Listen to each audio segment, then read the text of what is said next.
Good morning and welcome to Morning Market Call. I'm your host, Dan Patton, and I'm here with Professor Hal Heaton of the Finance Department. Professor Heaton, thanks for joining us today. You're welcome. Happy to be here. Well, we really appreciate your time, and really we just wanted to jump right in with a couple of questions. Obviously, as you know, the U.S. economy is starting to show some signs of strength, but specifically, I wanted to know a little bit more about our government deficit. What exactly, give us some background on that, and what are some issues that we're facing today? The issue is one that is a major concern to a whole lot of companies.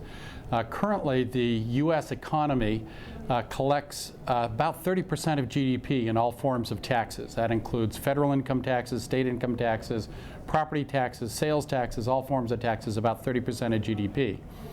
We currently spend about 40% of GDP, so there is a 10% gap. U.S. GDP is about $15 trillion, and so that 10% gap represents $1.5 trillion, of which about $1.3 trillion is the federal deficit, and the $200 billion remaining is sort of spread between various states. Excellent, excellent. Well, that sounds a little bit alarming when you start talking about that gap there. Why should we be so concerned about that?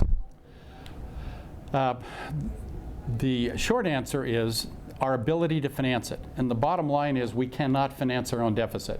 That is, it used to be that almost all U.S. debt was held by U.S. citizens. But if you look at the U.S. savings rate, we have a pitifully small savings rate of about 5% of personal disposable income. Personal disposable income is about $10 trillion of the $15 trillion in GDP. We only save 5%.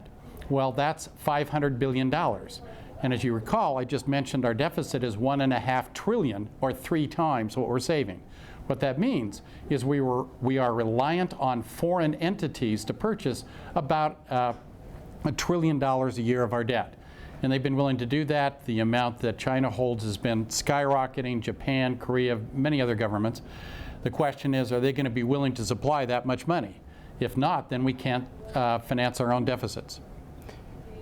Interesting, interesting. And what impact would that have then, I guess, on us domestically? You know, you talk about foreigners coming in and helping us out in financing, but what about businesses here in the United States if we can't even finance our own deficit? Well, if we can't even cover the government deficit, business, which also needs savings in order to put in new plant and equipment and create jobs, is in serious trouble because they typically need another $200 or $300 billion for business purposes as well. And if there's insufficient capital, then the businesses cannot expand, hence they can't create the jobs, and that creates an even greater problem. And so if foreign entities stop purchasing U.S. debt, what that means is the price of treasuries will fall and interest rates will go up, which has many ramifications throughout the economy. Okay, and given the state of the economy today and some of the things going on politically, can you give me an idea of what the outlook is for the next, say, 5, 10, 20 years down the road? It's not good, is the bottom line, because the current 40% of GDP the government is spending is essentially on autopilot to blow right through 50%. We have a tsunami of baby boomers that are getting ready to retire. And so that shifts us on to Social Security and Medicare and a variety of other government programs. So we're on autopilot to blow right through 50% of GDP. So that 10% gap will now move to 20%. And then the other looming concern is on the Affordable Care Act, or what people refer to as Obamacare. Depending on how it plays out, it may blow us right through 60% of GDP. And so that deficit could double or triple depending on how things play out. But we're on autopilot essentially to double that deficit. And so if foreign entities are not willing to pick up 2 or 3 times what they're currently picking up, we could be in serious trouble. Interesting. So I'm going to throw out a hypothetical here. Let's just say that I nominate you to become the president. You step into the Oval Office the first day, you gain a majority of votes.